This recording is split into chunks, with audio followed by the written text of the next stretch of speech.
welcome to Clockworks Academy's course on the history of the English language. This is a bonus lecture I've titled Pronouns and Amateur Nouns. And yes, I'm already embarrassed of that pun, but I'm leaving it in.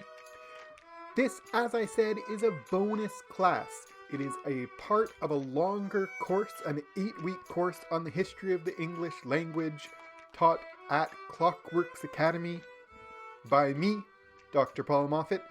That's not really what I look like at the moment, but it could be if I got a haircut.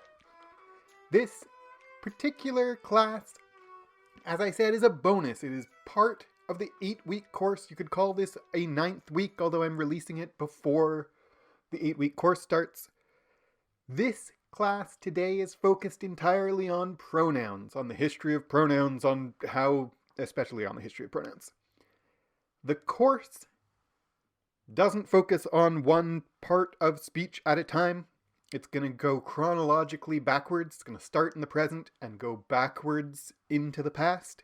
And if this class right now is interesting to you, if you enjoyed it, then I encourage you to come check out the whole 8-week course on the history of the English language at Clockworks Academy. On the agenda for today, for this class, we will start by talking about what a pronoun is. We'll have a bit of grammar. We will talk about closed and open as a part of that, closed word categories and open word categories, and then we will spend most of this class talking about pronouns of English past. So let's start off. What is a pronoun? Now, this is a harder question than it might at first seem. And it's a harder question than it might seem not because there are people out there in the world saying things like there are no pronouns in the Bible. There are people who don't understand on a most basic level what a pronoun is. I mean, there are no pronouns in the Bible, that kind of thing. That's just false and nonsensical. So the first and immediate answer, the answer that isn't harder than it might seem, is that a pronoun is a part of speech. Parts of speech are the categories that linguists divide elements of speech into. So a noun, a verb, adjective, adverb, article, conjunction, preposition, interjection, participle, numeral, determiner, particle, postposition. These are all parts of speech, and depending on which linguist you ask, maybe there's fewer than this, maybe there's more than this, maybe some of these don't really count as parts of speech, maybe there's some I've left out. Linguistics is a descriptive science, not a proscriptive science. It is, when it is working properly, about looking at what exists and then describing it, and therefore grammar is descriptive. That means parts of speech are observed rather than mandated. Linguists look at how people actually use the language, and then they try to understand and categorize. What are these parts of speech? That means that parts of speech are debatable. Some people might say, actually, this part and that part are the same thing. An article and a determiner are the same thing. You're giving them different names, but people actually use them the same way. And someone else might say, no, they're definitely different, and we have to kind of label them differently so we can talk about how people use them differently. So what is a pronoun? It is a part of speech. What part of speech is a pronoun? The answer that people usually give is that a pronoun is a word that stands in for a noun, or something like that. Now that is a fine definition when you are teaching 6-year-olds, but for us, when we're really trying to understand what a pronoun is in a more rigorous way, like that stands in is a problem. A pronoun is a word that stands in for a noun. What do we mean it stands in for a noun? It takes the place of a noun. Let me show you what I mean when I say that that's a problem. Take a simple sentence like I am talking to you. There are two pronouns in this sentence, I and you. Let's just focus on the I. I am talking to you. So often when we think about pronouns standing in for nouns, we think of it like algebra. So you think of it like, let X be Paul, X am talking to you, Paul am talking to you. But you see immediately where the problem is, that the I in the sentence I am talking to you doesn't actually work as stand-in for Paul. The grammar is different for the pronoun than it would be for the noun that stands in for it. And I'm like, being really nitpicky here, but I'm pointing this out to say, we would say Paul is talking to you, but I don't say I is talking to you. The grammar of pronouns is different from the grammar of nouns because they don't just simply stand in. Pronouns don't directly substitute for nouns like they were variables in an equation.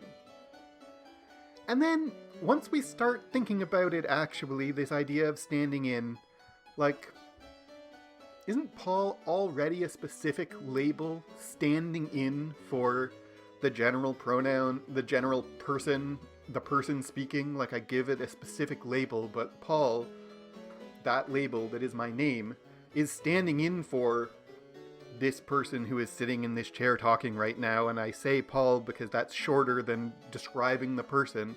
Like, aren't nouns always standing in? And actually, once we start thinking about it, isn't every noun standing in for a real thing? Either a physical object in the world or an abstract object. But aren't all words standing in for ideas, actually? You can think that I as a pronoun is a stand-in for Paul, which is a specific stand-in for the general person, or alternatively a more general stand-in for the specific, this guy. And the point is that a word that stands in for a noun is not an adequate description of a pronoun. And once we really are pushing on that, the a noun part, a word that stands in for a noun, is also not true all the time. That is not always what a pronoun is. And you can see that in an imaginary conversation like, I love you. You what me? What is a pronoun? It is an interrogative pronoun. It is in this sentence standing in for something, but what it's standing in for is not the noun, it's the verb. You what me? That is standing in not for a noun, but for a verb. The point, again, is that a word that stands in for a noun is just not a good enough description of what a pronoun is. There are different kinds of pronouns and they do different kinds of things. The most common one, and the one we're really going to be talking about after I get out of this what is a pronoun section, are personal pronouns. I, me, we, you, he, she, him, she, her, it, they, them, one. What did I miss? Us. Possessive pronouns, some people might say, are a version of, or just a different form of personal pronouns. Reflexive pronouns, myself, ourselves, yourselves. Reciprocal pronouns, one another, each other. Indefinite pronouns are things like nobody, no one, none. There's relative pronouns like which, who, whose, whom, whoever. Interrogative pronouns, I already said. Who, whose, what, which. Whose house is it? And then if we plug in whose house is it, we plug in the noun that it is standing in for. Jack's house is it. That doesn't make any sense because you can't plug in a noun in an interrogative sentence in the place where the pronoun was. That's because of how questions are formed in English, but it just demonstrates the point that you cannot use the noun the same way you would use the pronoun. It doesn't make sense in English. Or a relative pronoun, which, who, whose, whom, whoever, whomever. That sometimes people think of as a relative pronoun. So in the sentence, I found out whose house it is.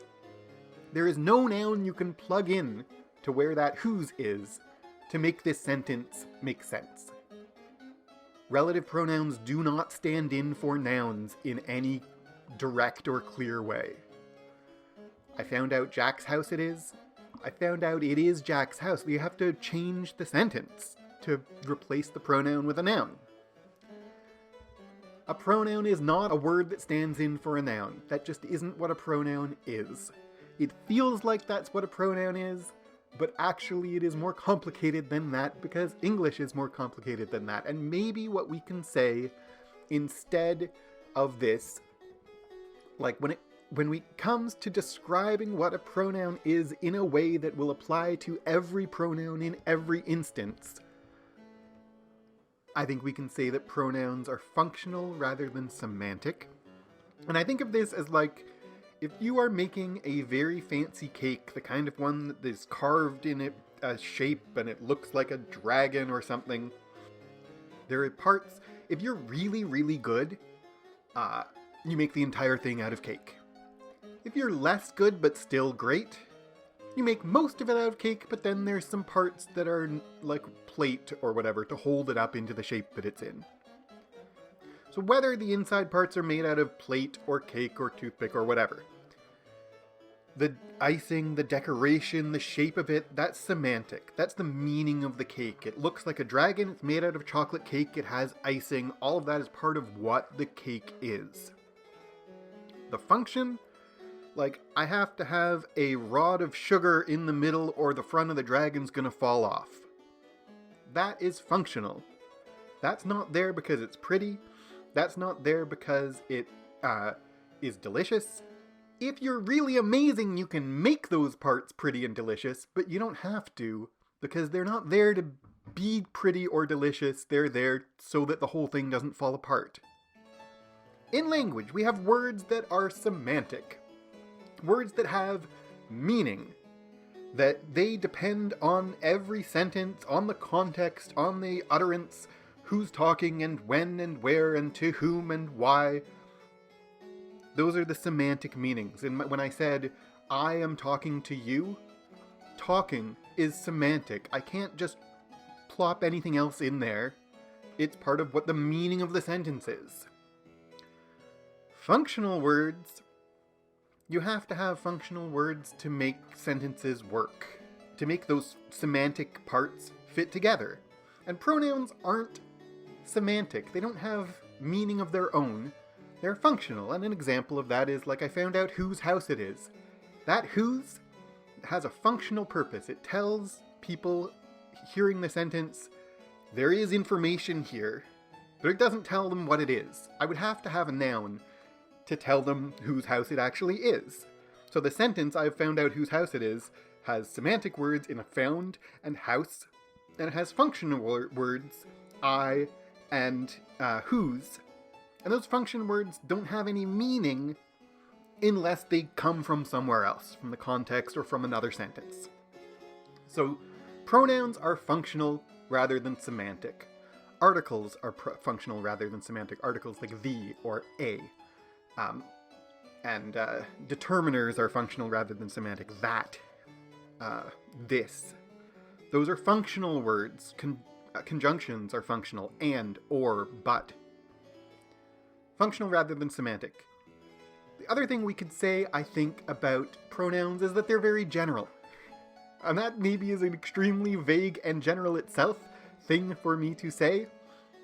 But I'm comfortable making that assertion about pronouns. They are general.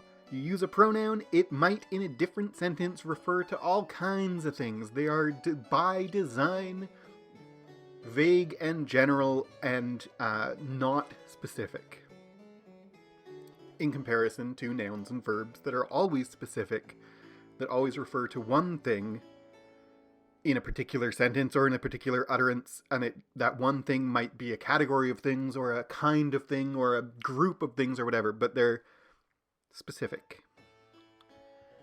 Other than that, it's hard to come up with a definition of pronoun that is always true for all pronouns all the time. But yeah, we could say, now that we've made all these stipulations, that pronouns are general functional words that we use as placeholders when the specific is either not known or not knowable, or when using the specific over and over would be repetitive. So we use pronouns to avoid repetition or to avoid specifics when we don't want to have specifics, either because we don't know it or we don't want to say it. And this brings us to the idea of closed and open word categories. Most linguists distinguish between open and closed word categories. Nouns, verbs, and adjectives are all open, and that means it is easy to add nouns, verbs, and adjectives to a language.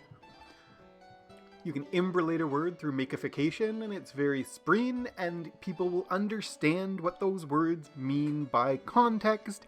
And if the words that you makeificate are useful and fill a semantic gap in the language, then they'll get picked up by other people, and if they don't, they won't. And that's just how open categories work. It's easy to add them, it's easy to subtract them. A word class like articles are closed. There are 3 articles in the English language, in modern English. There are a, an, and the. And there are no more. And if you said, it's a sple potato, that's really weird. Much weirder than saying it's the sple.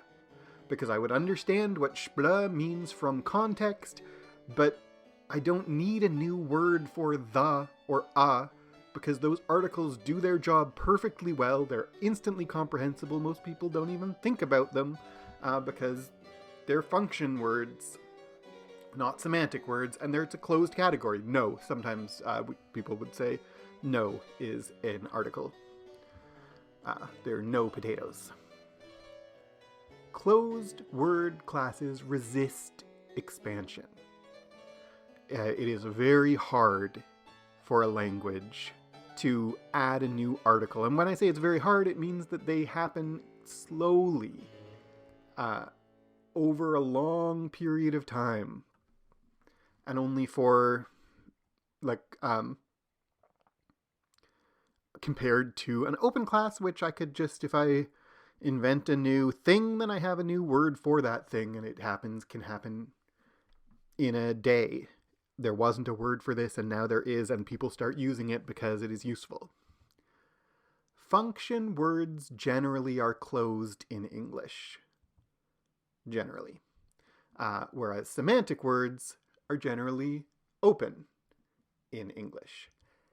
This does not mean that it's impossible to invent and use new pronouns, but it does mean that it's very hard for them to catch on. Pronouns in English do change and have changed, but they have usually done so slowly.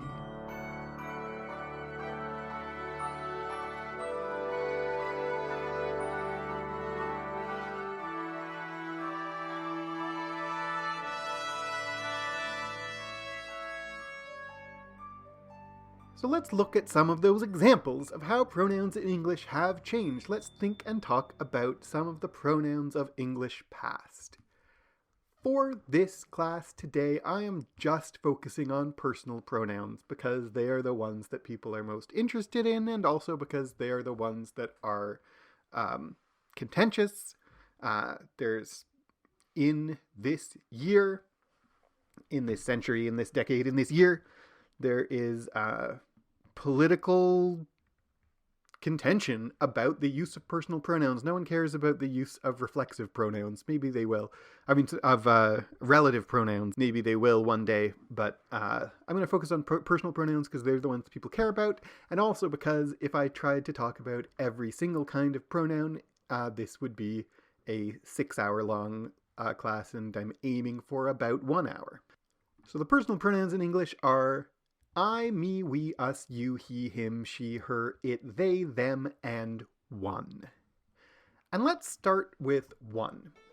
The word one, if you look it up in a dictionary, is a pronoun, a numeral, and an adjective.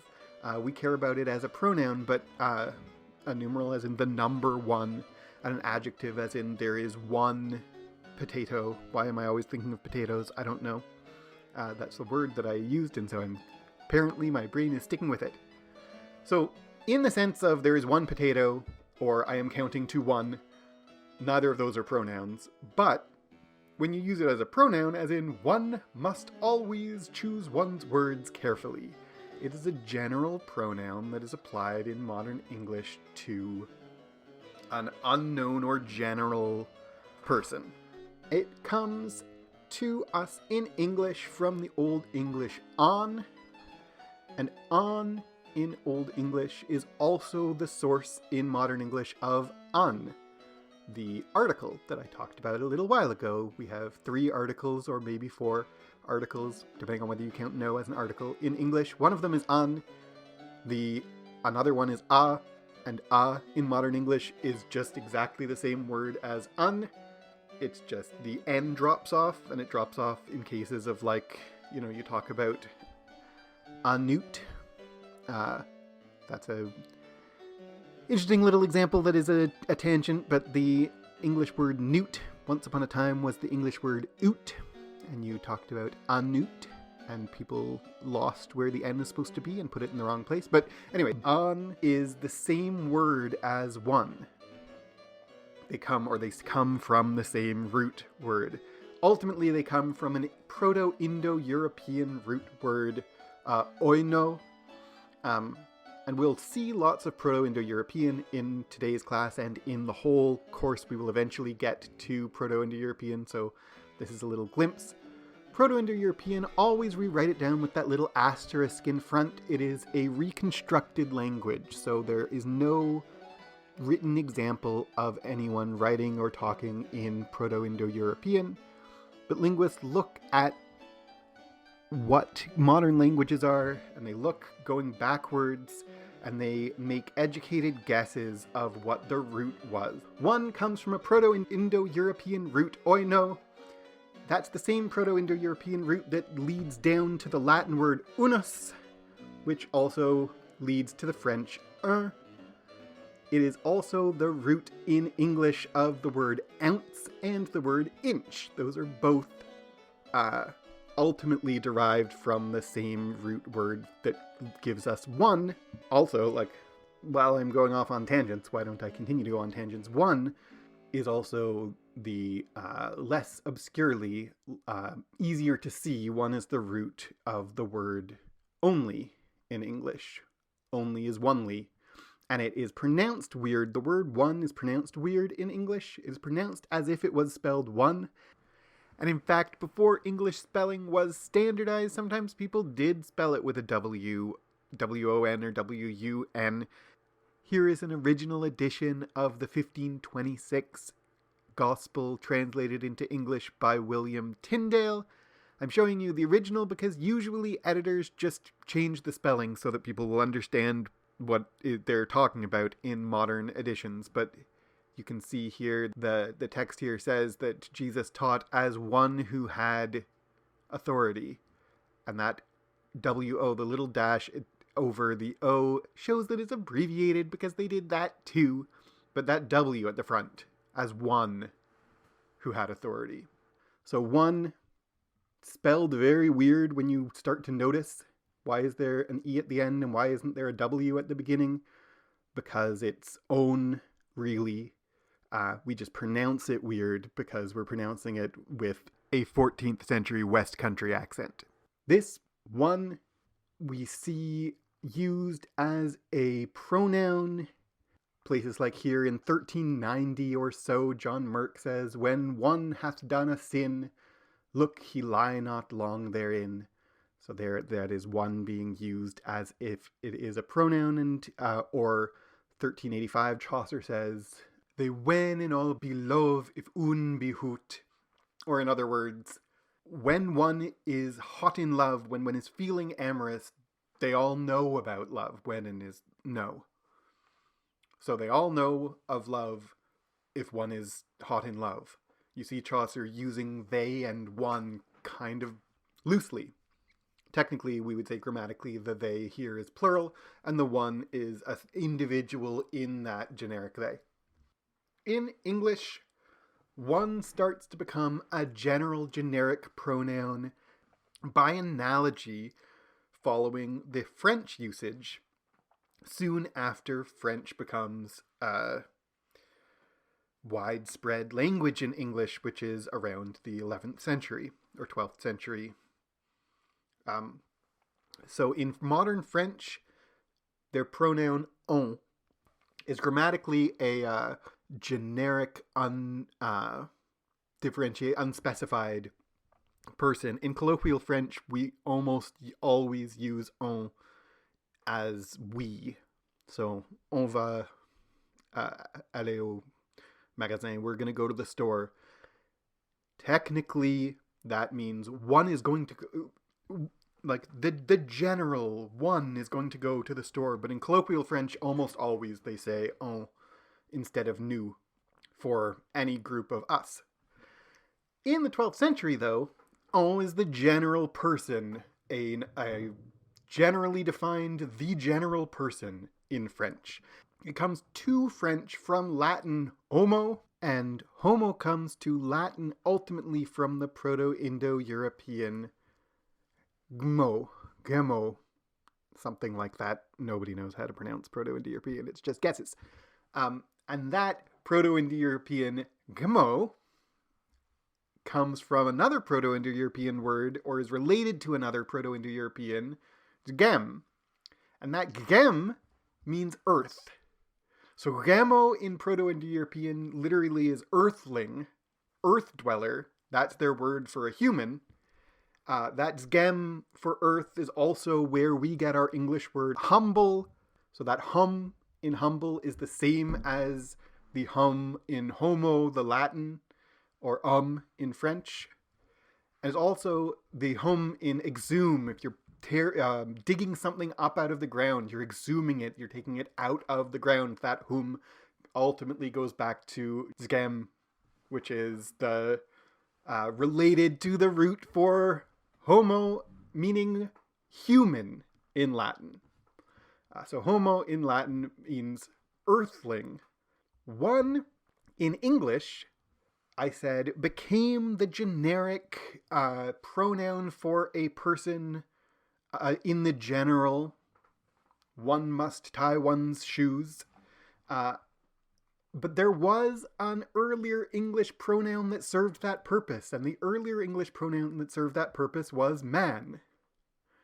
So older English, before one becomes prevalent in about the 12th century, the older pronoun that does the same job is man. Man must tie man's shoes.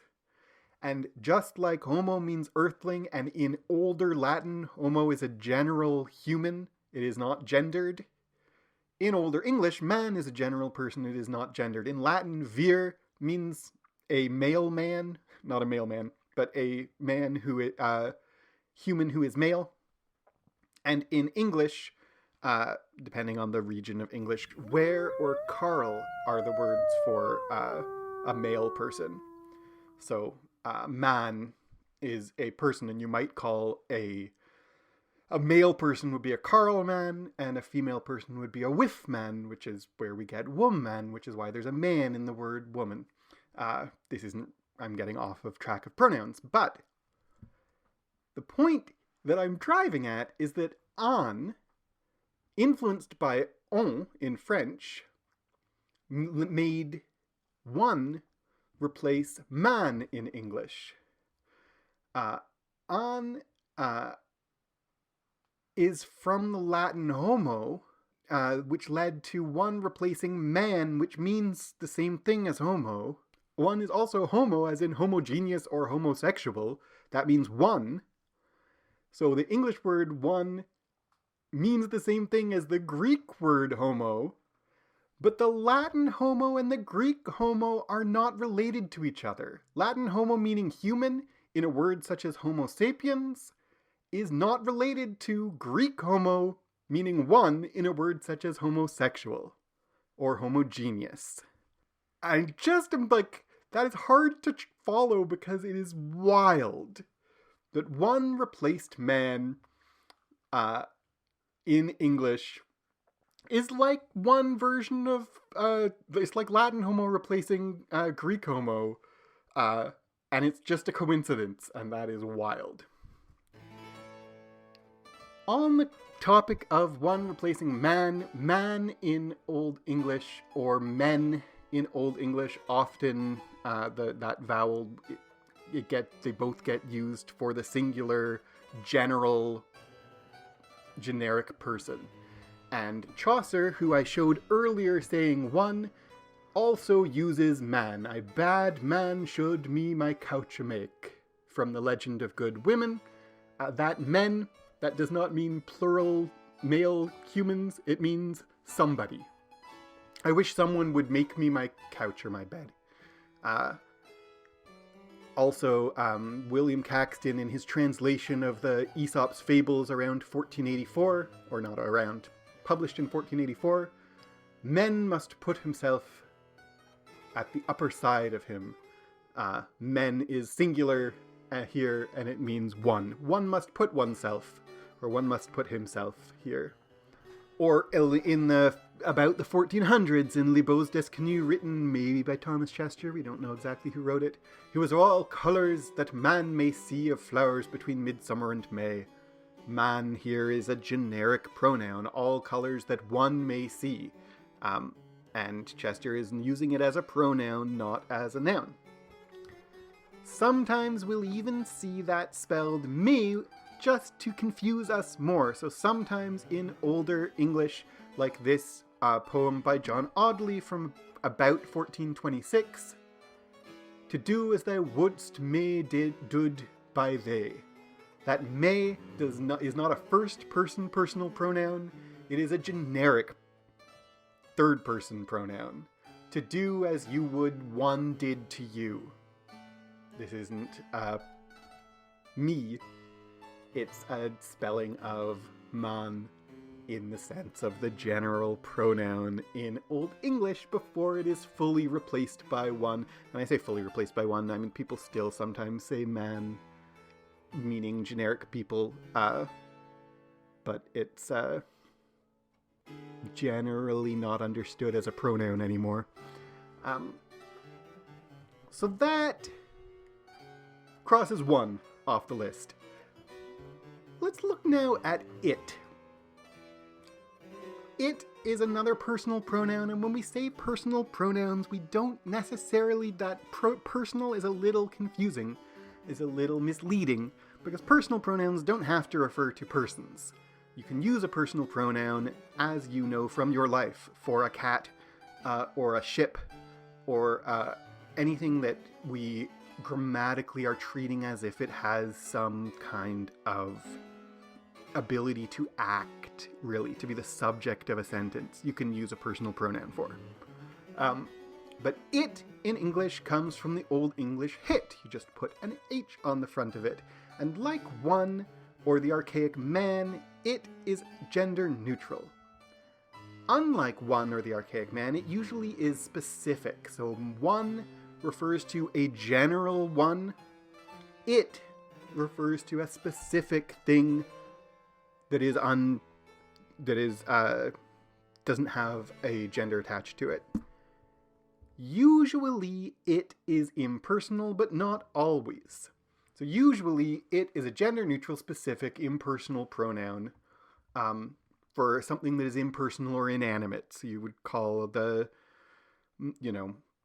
you'd call the microwave it, but you wouldn't call your best friend it.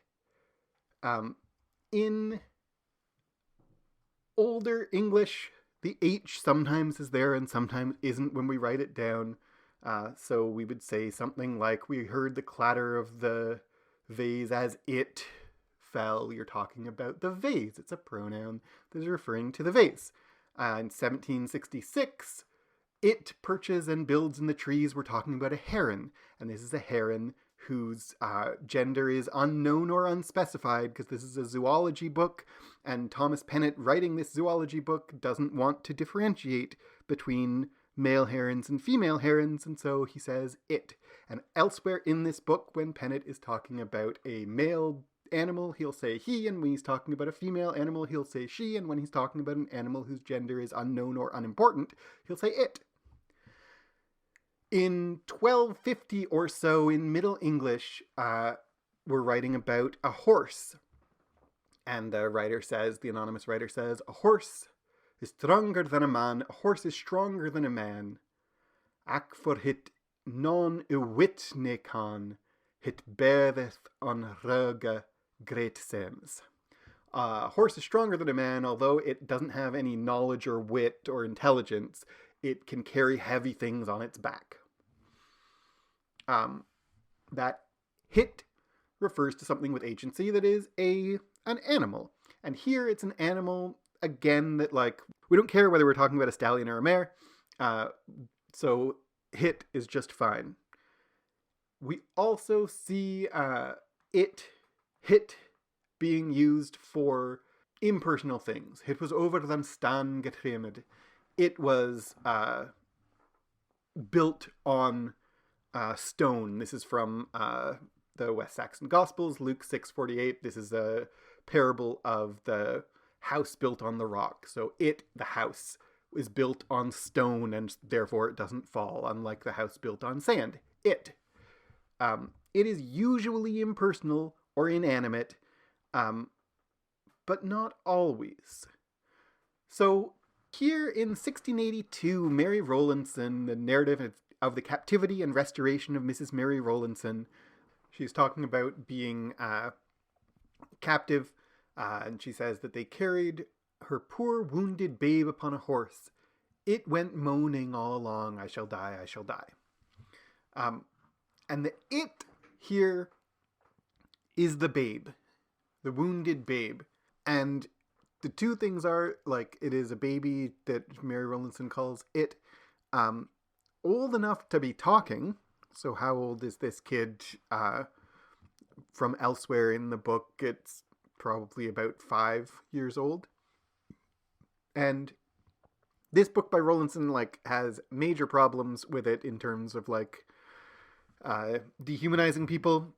But she's not dehumanizing her child, or at least not on purpose. She has sympathy for her child, but she still refers to her child as it. Or here's another example from the Journal of American Medical Association in 1918.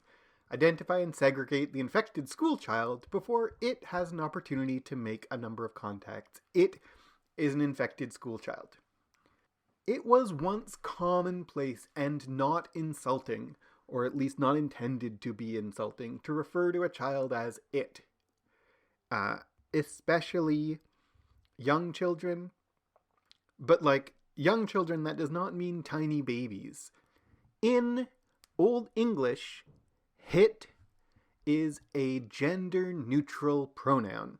And when I say gender-neutral, that's, by the way, part of why we refer to children as it is because there was kind of an assumption that children are all non-binary until, they get older, puberty, or earlier than puberty sometimes, but until they get more personality. And so referring to children by a gender-neutral pronoun made sense to people once upon a time. But when we say hit is gender-neutral in Old English, I'm talking about grammatical gender. That's a common idea that some of you will know immediately what I'm talking about, but just so we're all on the same page, in French, for example, modern French, we have masculine and feminine nouns. So there's le is the when what you're referring to is masculine, and la is the when what you're referring to is feminine. Or un and une. Le and un is masculine, la and une is feminine. So you would say l'homme, le homme, un homme, une femme. So is masculine, femme is feminine. Those are real world genders. Is man, femme is woman. But sometimes, many words in French, the grammatical gender has nothing to do with real world gender. Fromage is masculine, banane is feminine. Why? No reason. Grammatical gender. And they're conjugated according to grammatical rules. Le fromage, la banane. You need to know the gender of the noun, not because it says something about its sex or sexuality. Cheese and bananas don't have sex or sexuality or gender in that real world gender way. But they are nouns that are conjugated according to the rules of, according to patterns that are associated with grammatical gender. So, le fromage jaune, la fromage jaune, some adjectives look the same no matter whether they are referring to a masculine or feminine noun. But some adjectives look different. Le fromage petit, la banane petite. You put an E and you pronounce it differently if the adjective is referring to a feminine noun. And so you need to know whether the noun is feminine or masculine because that's how the language works at a grammatical level. French has masculine and feminine, but German also has neutral. German masculine, der ein Mann, the man, die eine Frau, the or a woman, but das ein Kind, a child in German, is neutral. Neither masculine nor feminine, and just like with French, most of the words don't have a natural gender. Der Käse, the cheese, die Banane, the banana, das Ei, the egg. An egg is neutral. Why? I don't know, but it is. And you have to know das Ei, die Banane, der Käse, and just like in French, the adjectives look different. Kleiner Käse, a small cheese. Sie kleine Banane, the small banana. Es kleines Ei, the small egg. So the klein, meaning small, gets conjugated differently whether it's referring to a masculine, feminine, or neuter noun. So something like klein in German is the same word, but with different endings depending on how you are declining. You decline it differently whether you are it is a masculine, neuter, or feminine word in this instance. Kleiner, kleines, and klein are all the same word, but they just have different endings. And we might say that S, and Z are different words with different endings. That Z looks a little weird, and we're going to get back to it. But in Old English, hit is the neutral it. But we have feminine and masculine versions of that word that are the same word, really. They're just declined differently. So in masculine, he, and feminine, heo, and neuter, hit. All the same word, really. And a little more grammar. These are all the nominative version of this word. Nominative means it is the subject of the sentence. So if it stands up and walks, that is the subject. That's nominative case. Genitive is possessive. So the genitive version of hit is his or hira. He hit hio, his hira. Those are the genitive versions of that same word. And you see how it is the same word even though it's a different word, right? Accusative is when it is the object of the sentence. Hin, hit, he are the accusative versions. So the dog bit the man. Dog is nominative. Man is accusative. Or dog is the subject and man is the object.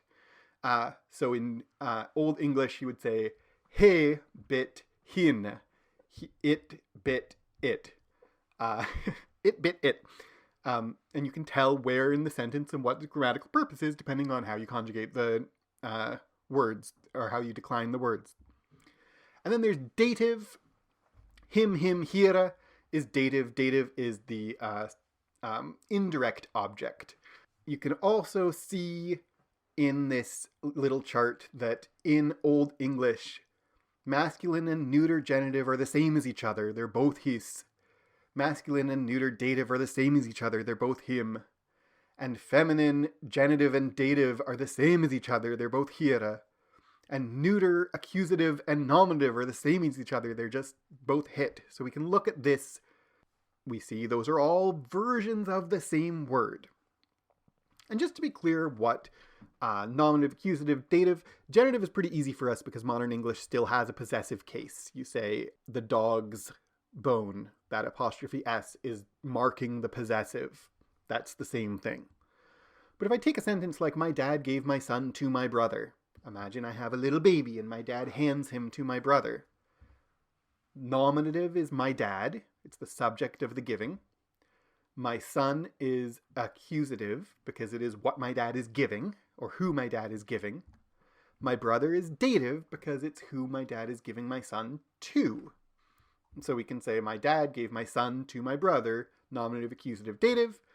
And in English, in modern English, he gave him to him is hard to understand because we use word order to make sense of things. But in Old English, we would say, he give hin to him. And it is clear that those are three different people. And it is clear that he is the one who is giving, hin is the one who is being given, and him is the one who is being given to, or who is getting. He give hin to him. In feminine, if we have my mother giving my daughter to my sister, he'll give he to here, and neuter, hit give hit to him. We see hit is the same in nominative and accusative in Old English. So here's the whole chart, and it is pretty clear that the nominative neuter hit becomes the modern English it. And also we can see that the accusative neuter hit also becomes it, and the dative neuter it also becomes hit. So that all becomes the same word in modern English, it. And the genitive is just its in modern English. And that's where we get those words. That's how they develop in English, in modern English.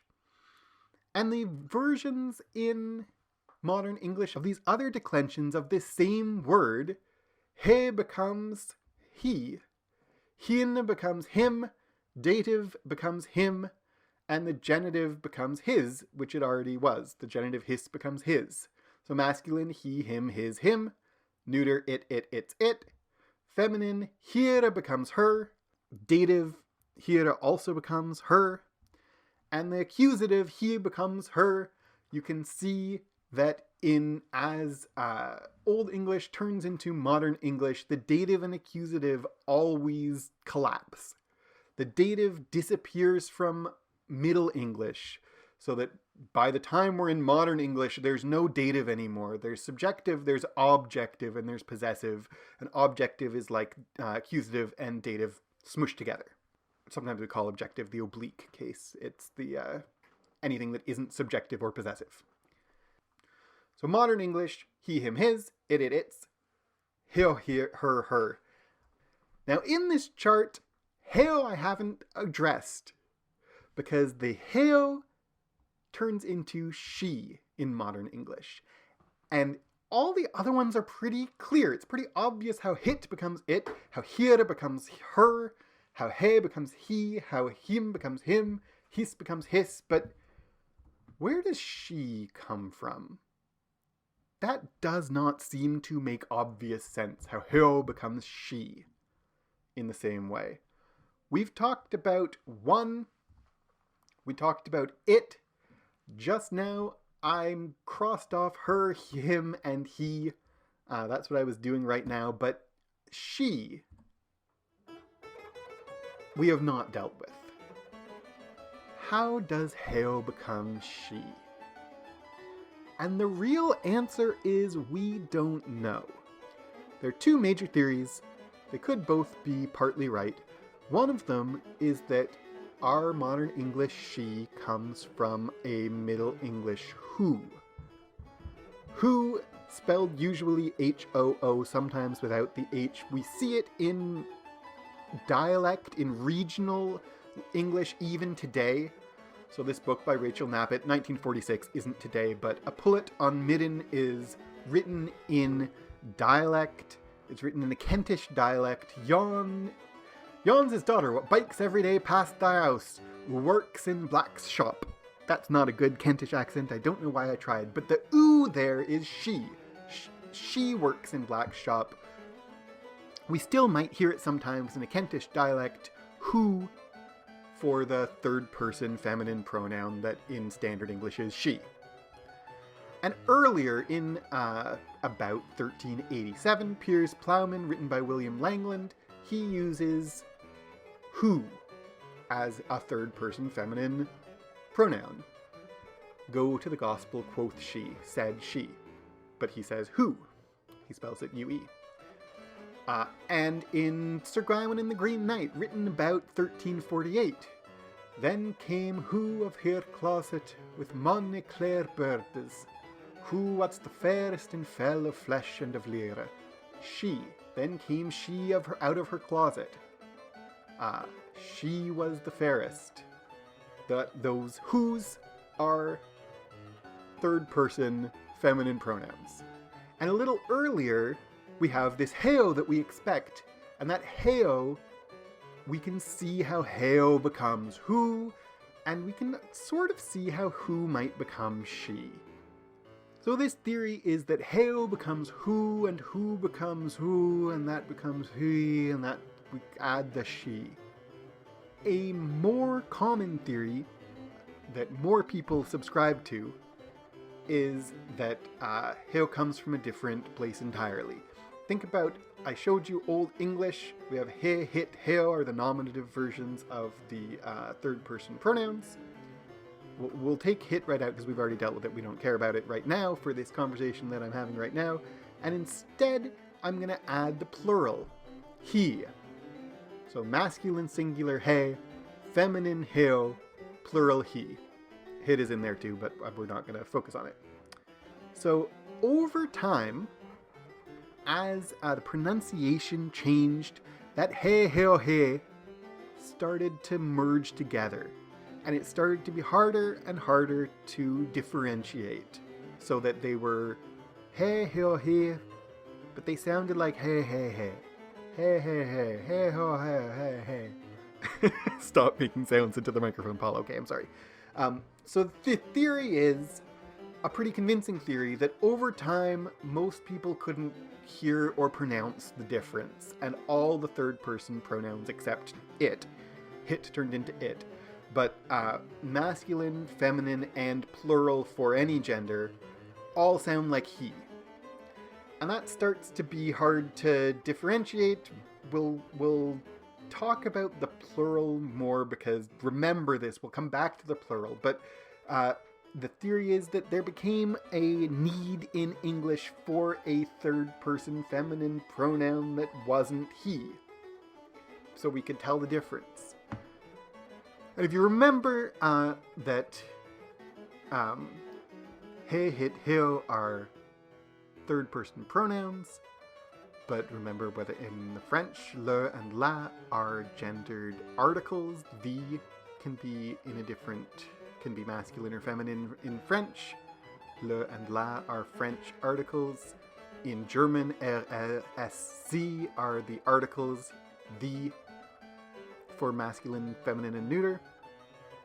In modern English, we just use the one word the, but in Old English, when English was still differentiating gender, when English was still a grammatically gendered language, there were 3 different these. And the feminine one was seo.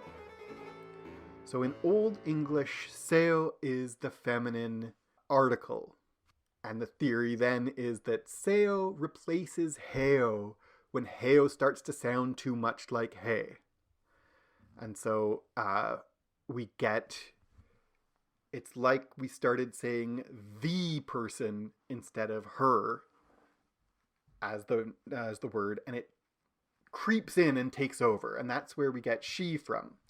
Incidentally, the same thing happens in German, where sie is the feminine article in German. It's the German for the, if what you're talking about is grammatically feminine, but it also is the German word for she.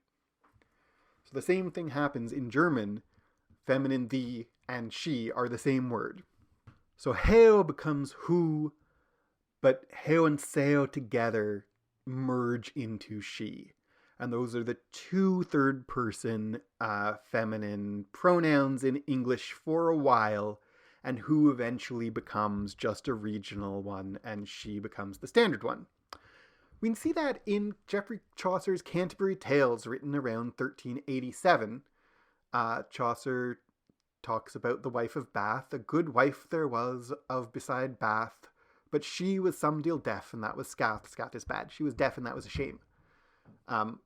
But Chaucer's writing in 1387, the Sir Gawain and the Green Knight is writing at the same time, 1348 maybe. Like, they were alive, the Gawain and the Green Knight author and Chaucer are alive at about the same time, writing at about the same time, like 40-year difference at most. But Sir Gawain and the Green Knight says, "Who of her closet? Who what's the fairest?" Because Chaucer is writing in London, and the Gawain poet is writing not in London, and they're writing in different dialects. And so the reason that they use a different word is because they're from different places, even though it's at the same exact time. And we see, even going further back, she showing up in Old English, in the Anglo-Saxon Chronicle, written in around 1160. Good woman she was. That SC is pronounced like a sh. A good woman she was, and she had little bliss with him. So she is used when who is still being used, and the replacing of who with she in standard English happens only slowly and over time. Let's talk about the word we. We're going to go through a couple pretty quickly because not all of the pronouns we use in modern English have such interesting or complicated or confusing stories, and we is a pretty straightforward one. We is modern English. The Old English version is we, or way, pronounced slightly different, and way in Old English comes down to Old English all the way from the Proto-Indo-European we. So we in Beowulf, the second word in Beowulf, what we get den and get dagum, that we is the same as our modern we. It's used in the same way, in the same context, for the same reason. The modern English us, likewise, comes from an Old English us.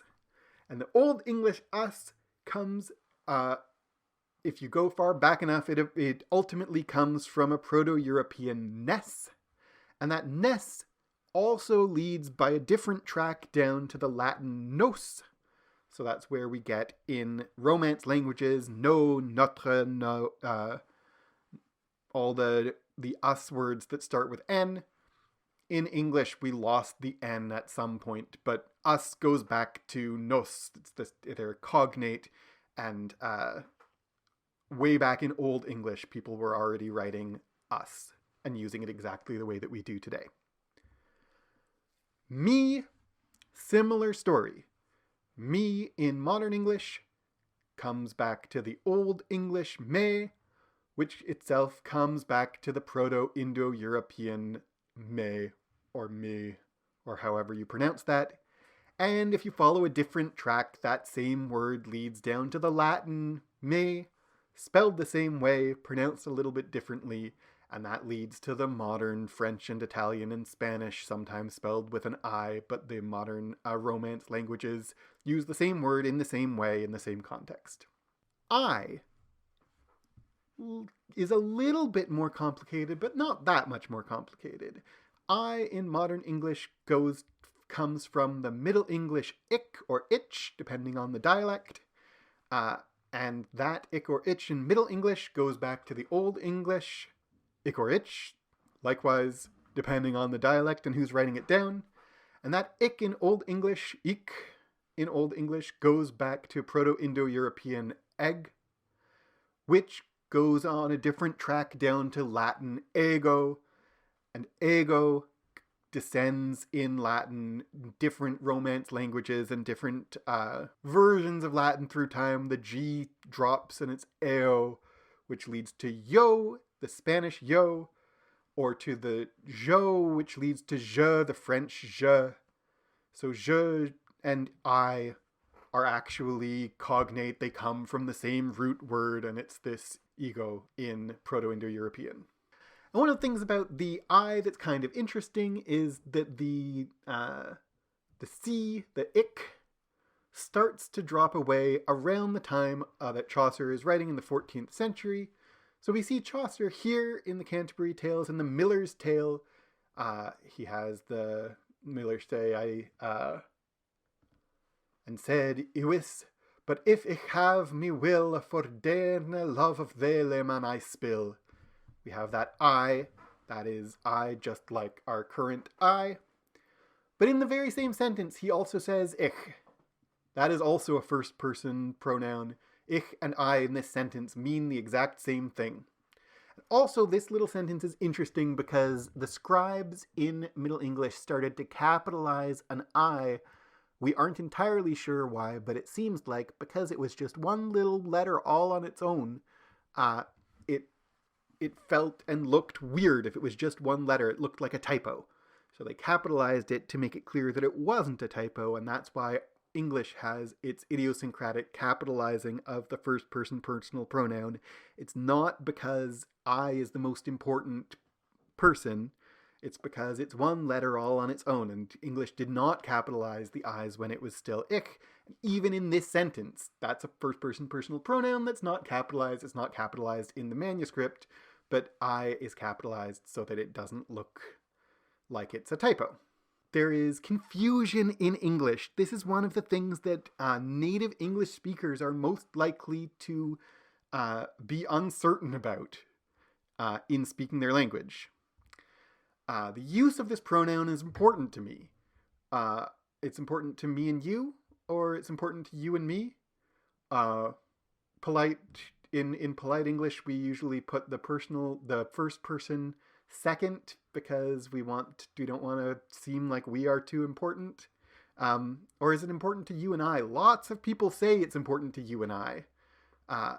Is that wrong? And why is it wrong? And if I was going to say you and I went to the store, well, that sounds pretty good. You and me went to the store? People get mad if you say that, but lots of people do say that. Me and you went to the store, people sometimes say, but I'm sure there are dialects of English that would say I and you. They say it in the West Side Story movie, they say I and you. But standard English, that is not a mistake that is commonly made in standard English at all. It sounds very unusual in standard English. I and you sounds much worse in standard English than me and you, and much worse than you and me at the end, no matter what the you and me is doing. My point about grammar is descriptive. You look at the language and you describe it. That mistake in quotation marks, me and you went to the store, you and me went to the store, nobody ever says, you but me went to the store. No one ever confuses one conjunction for another, right? You don't have to rap little children on the knuckles. We don't rap little children on the knuckles anymore. We don't, and never should have. But you don't have to teach people to use conjunctions properly. They just do. But they do get confused about this pronoun business. Nobody ever says, it is not a mistake that people make. Billy is a bad boy. We always gets in trouble. Nobody ever confuses pronouns in that way. But they do confuse, and when I was talking way back, you can't put the pronoun in place of the noun. Paul am talking to you is not something that people say. I am talking to you is. That's just not a mistake that people commonly make, and I'm not saying no one ever, but you don't have to have a concerted effort to teach people that when it's a pronoun, you say am instead of is, maybe little kids, but they pick it up very quickly.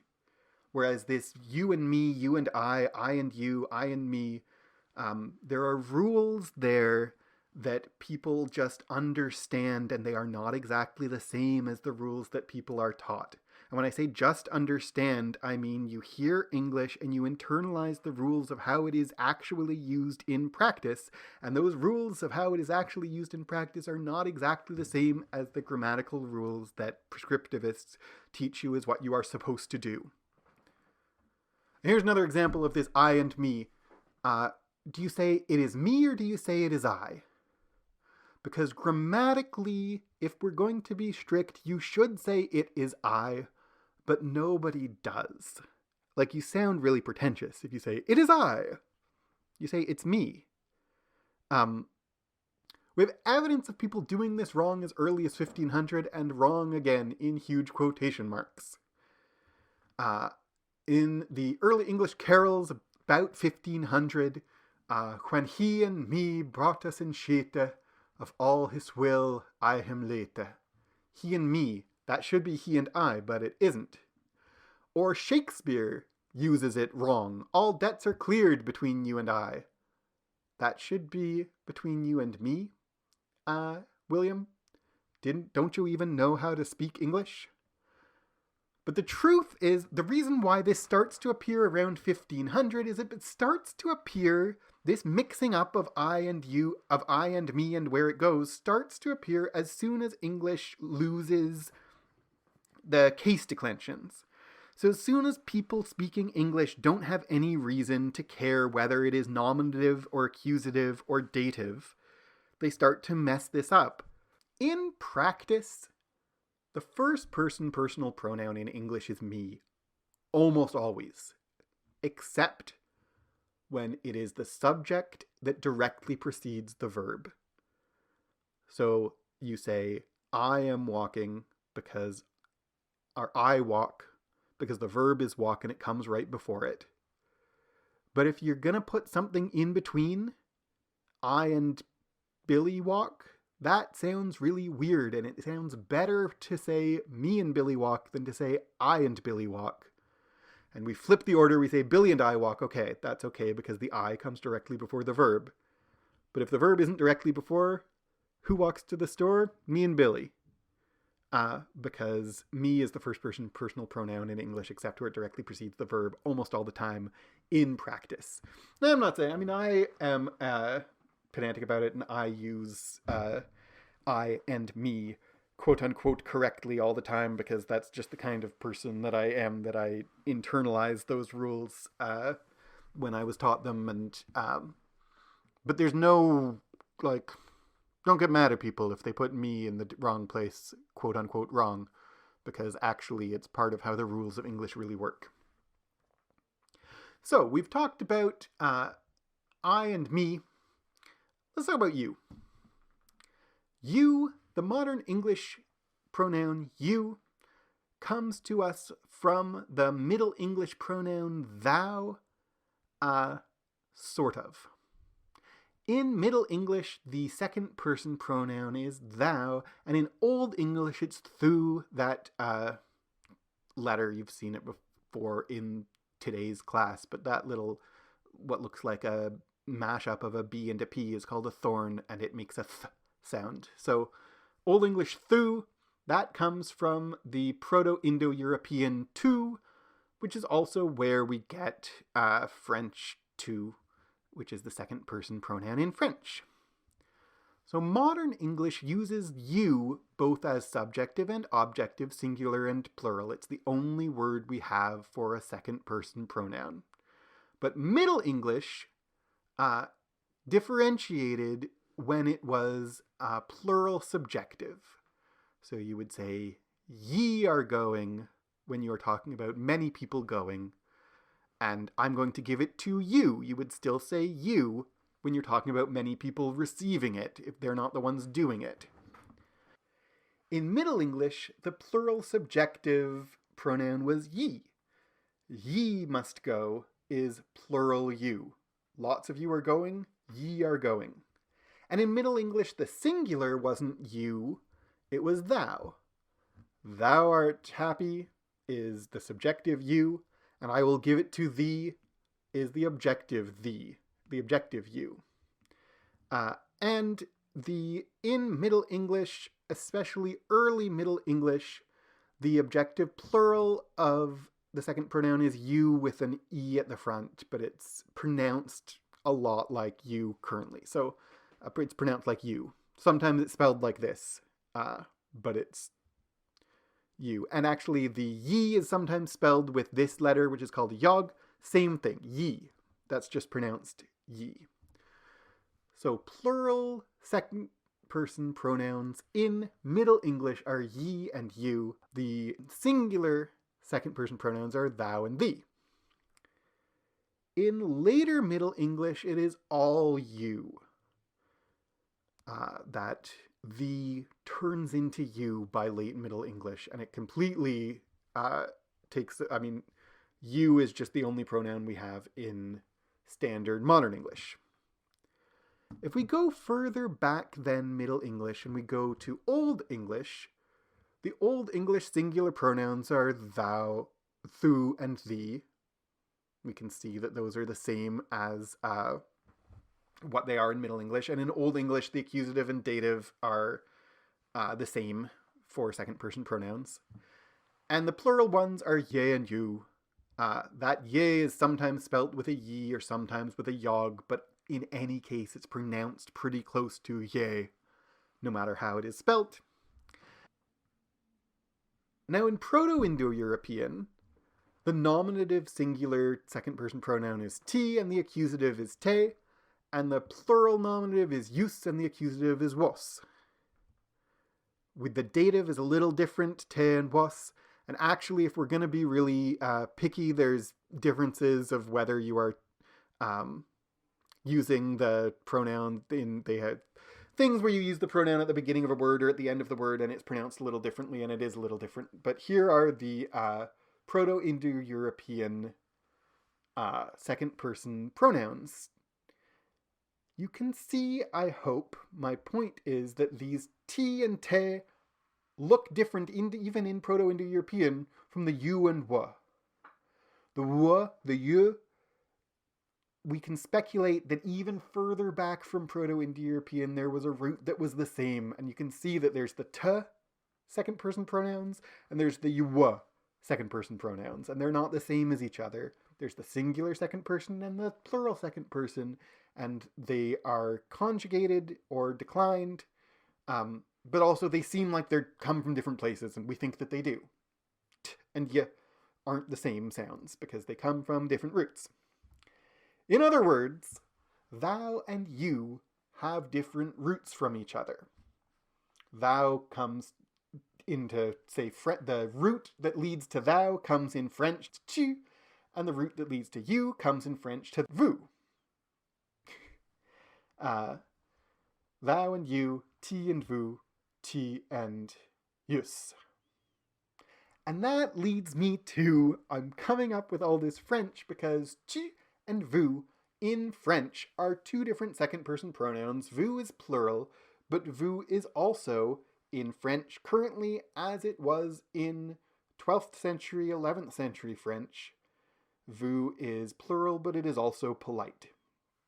So tu is familiar you, and vous is polite, as well as plural, polite, and formal. You call the king vous, you call a stranger vous, you call your kid tu, you call your best friend tu. In 1066, as you may have heard, the Normans, who spoke French, conquered England, and French was widespread as a language in England by the 12th century. And since French was widespread in England by the 12th century, English started to pick up French vocabulary, but also French practices. And English had their singular thou and their plural you. And since French used its plural vous for people who were socially superior, English started to do the same thing. So English starts to copy the way that French uses vous to apply you not only to plural, but also to anyone that is your superior. So at first, you was for social superiors. Then pretty quickly, it's for strangers, because when you meet someone, you don't know their rank, so you don't want to call them thou if they're actually superior to you. So let's err on the side of calling them you. And then it starts to feel like thou is insulting, except for children. And then thou disappeared entirely in standard usage. And that's how that happens in English. And in fact, in 1450, the rule of St. Xavier, this is a monastic rule. One of the rules for this monastery is none of highness shall thou another in speaking. You're not allowed to call someone thou, because that's rude. If we are going to be monks together and be equal, we're all going to call each other you. So by 1450, thou starts to feel like an insult. We have evidence that that was happening. So, Old English, thu they, and ye yo, are the singular and plural. While I'm talking about Old English thou, they, ye, you, maybe I will mention, just because it is so interesting, that Old English didn't just have singular and plural, it also had a dual. Very exciting.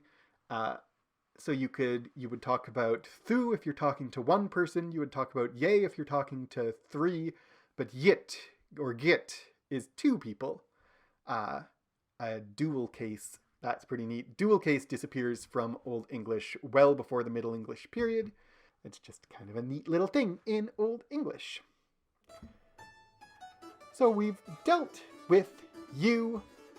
What we haven't dealt with is they, them, which I started off at the beginning of this class saying that pronouns are politically contentious in our current day, and they, them is the cause of, or the site of, the location of contention about personal pronouns, which is why I held it for the very end, because I'm being, I don't know, withholding. So they comes to modern English. Again, we don't know for sure. There are once more two major theories for how we get they in modern English.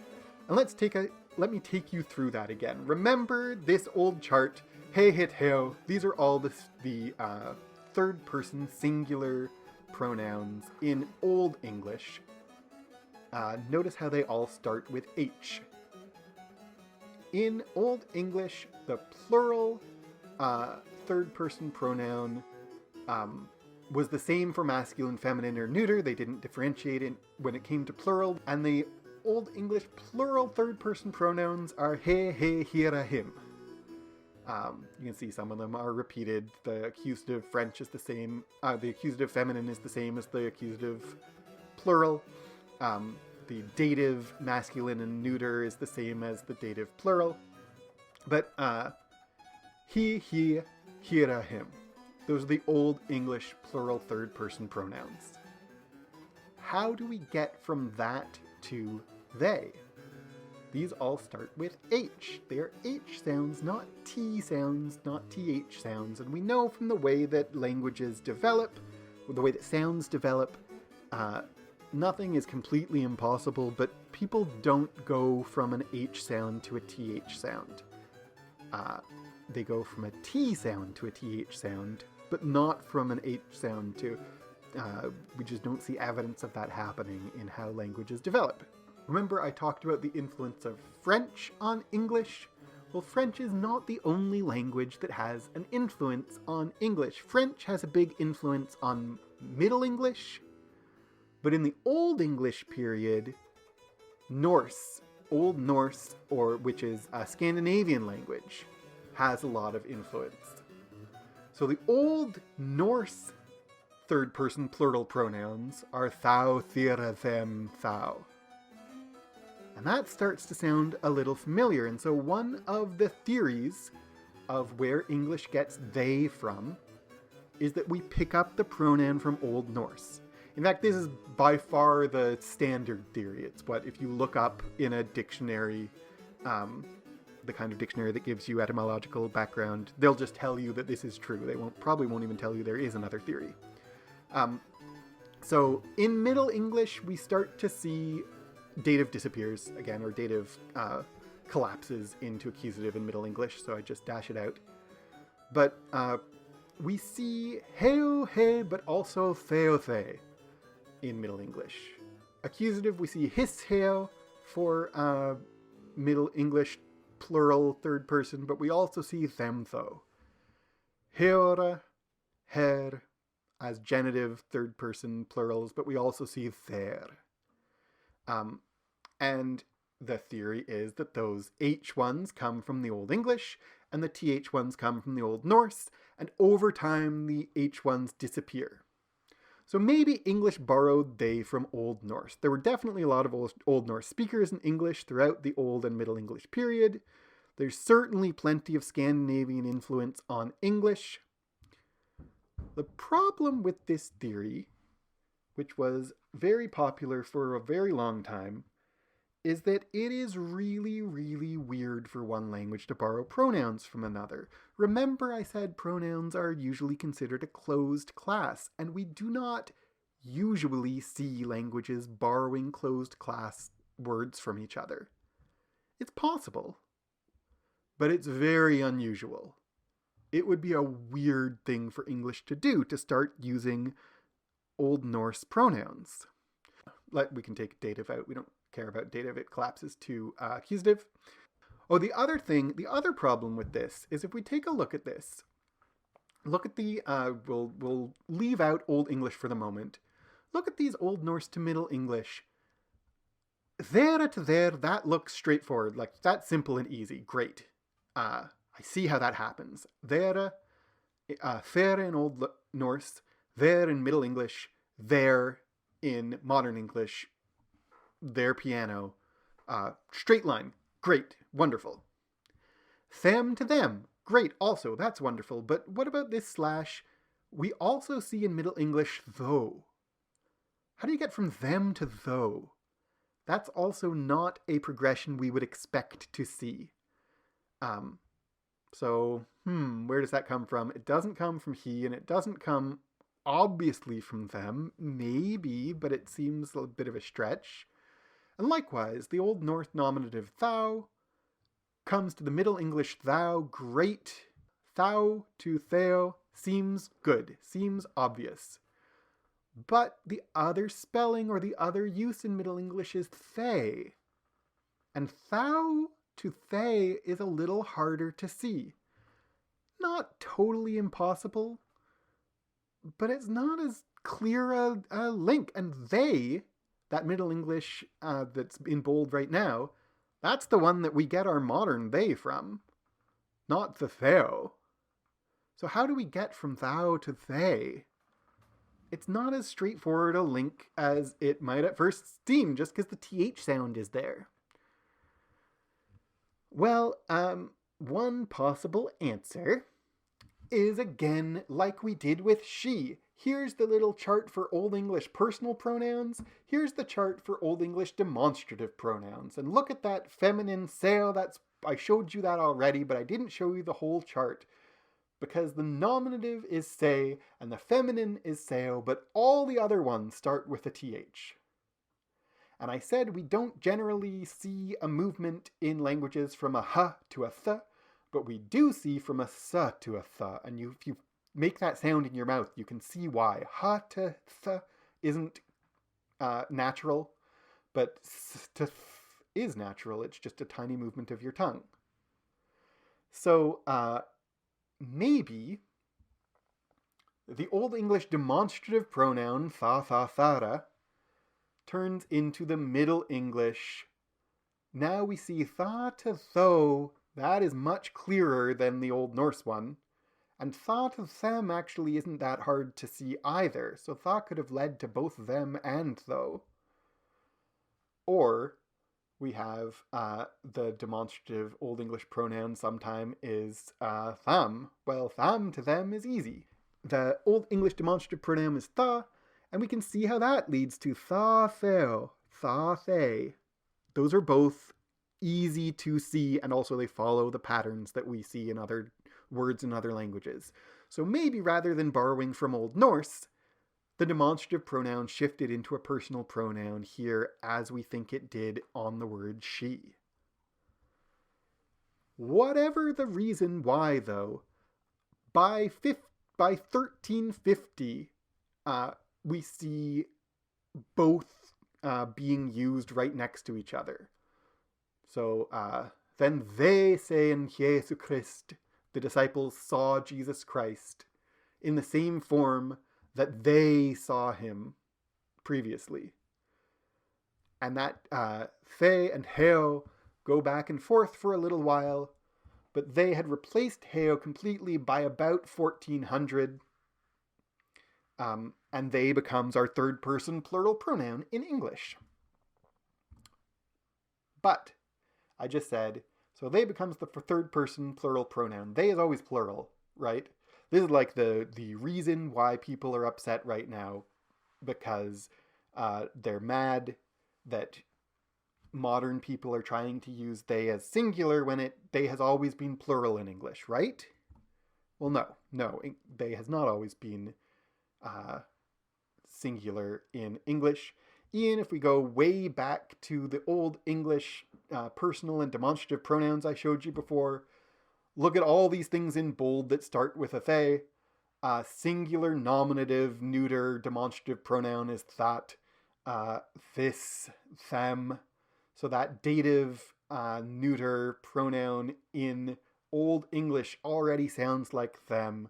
It is really, the tha is also the accusative feminine of demonstrative pronouns. So we can see that if demonstrative pronouns turn into personal pronouns, like the demonstrative pronouns that sound a lot like they were already there even in Old English.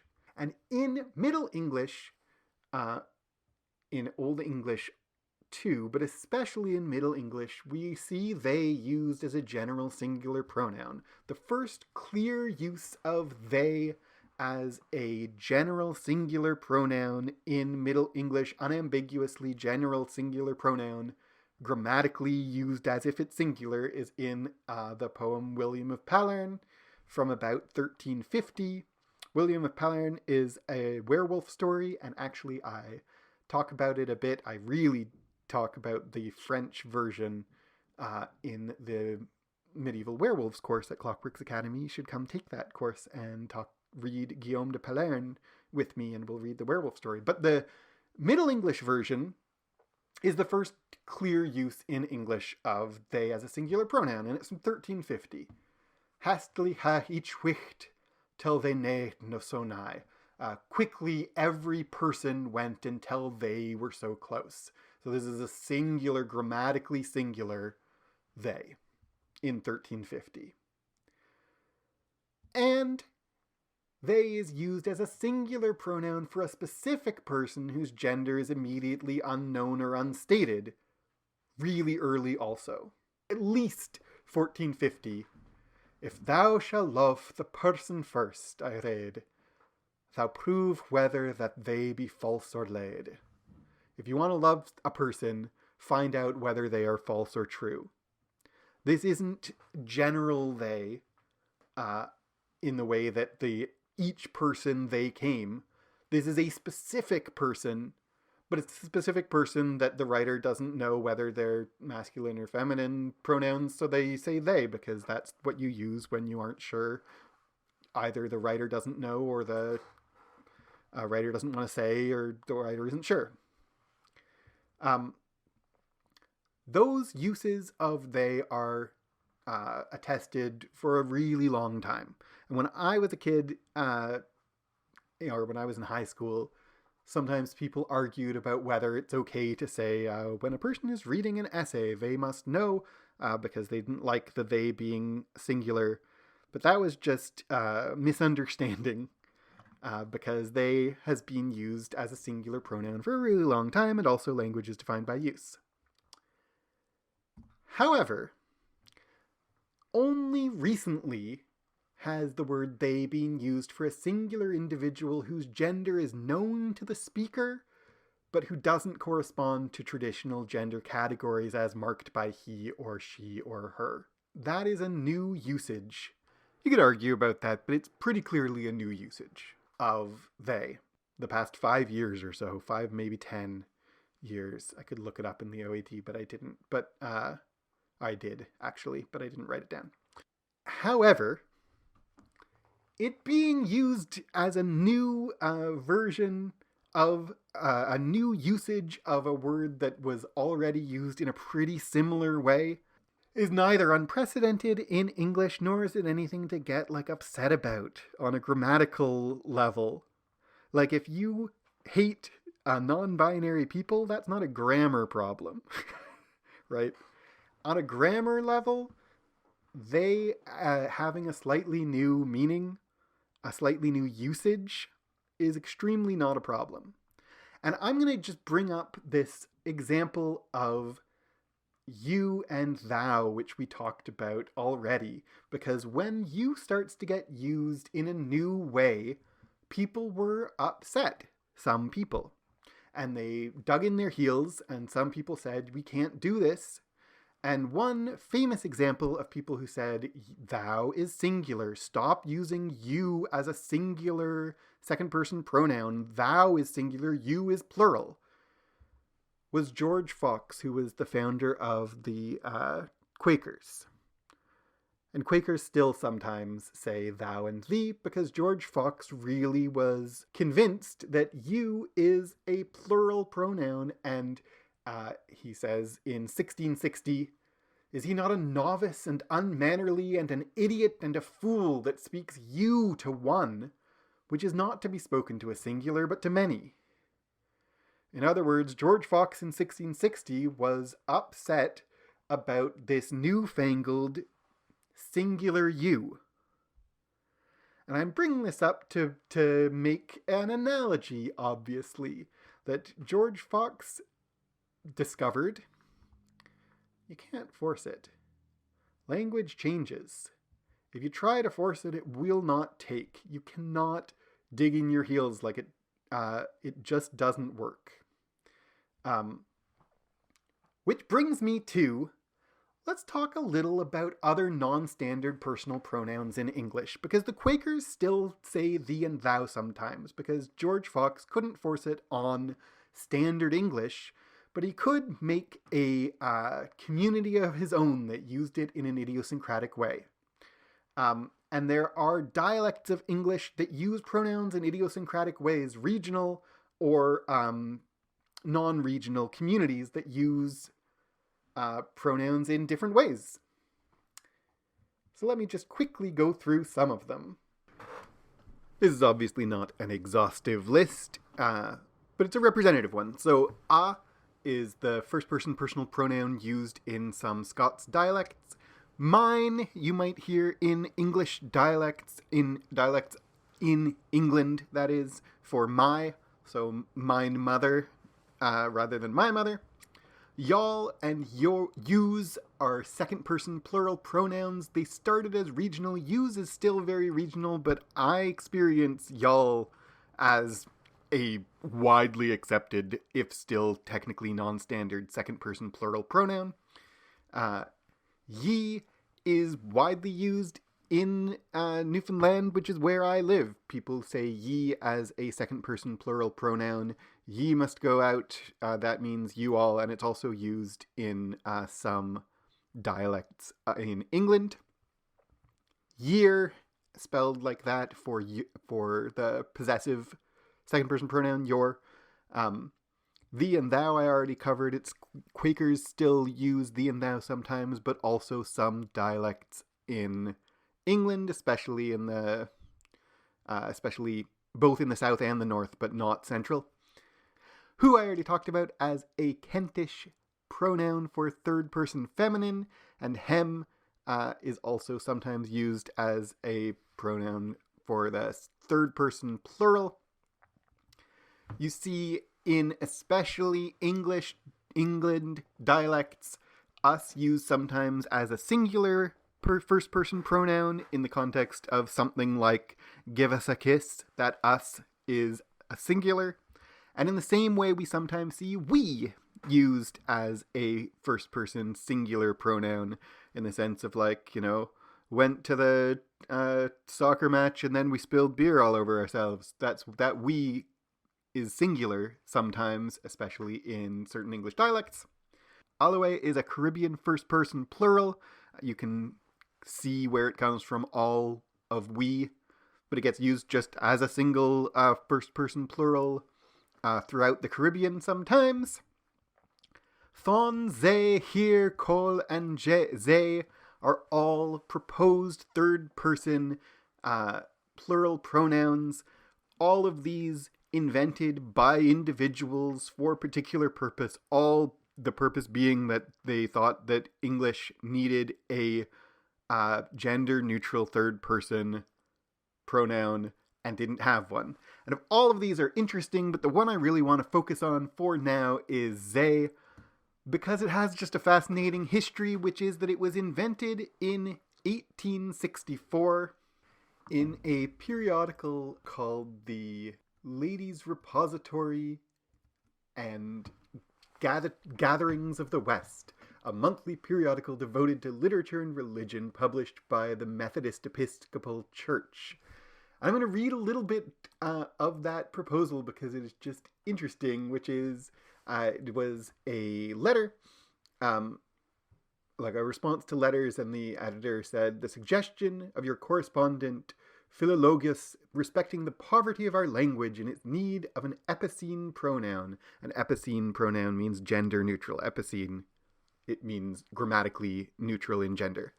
An epicene pronoun is one that must have occurred to every intelligent person. The only points to be considered are the selection of a suitable word, and I think that either "they" or "they" would be. Actually, I'm pronouncing it like it's Middle English, but obviously it isn't. My mouth needs to get around modern English. "V" or "z." Z is how it is generally pronounced. What am I doing saying "they"? Either "v" or "z" would equally answer the requirement. So, "z" is proposed as an epicene third-person pronoun in 1864. It is added to Merriam-Webster in 1934 and then taken out again in 1961 and then added again in 2018. And the case of "z" is worth ending on today because on one hand, it is true that pronouns change very slowly in any language and historically have changed very slowly and been resistant to change in English. But they have changed. They got added early on. She got added early on. You've seen how some pronouns like "we" haven't changed at all and some have changed and changed back. There's no grammatical or historical reason to object to singular "they" in the sense of the general person. There is no reason to insist on historical precedent for how you use language now as long as it is being understood, because language is defined by use, as I started out saying. So the singular "they" in general is like, well, that's just an error. People who say that "they" has to be plural, that's just untrue. As far as singular "they" being applied to an individual whose gender does not conform to the binary suggested by he and she, that doesn't have a long historical precedent in English, but also if it gets used, then that's what the word means. That's how words work.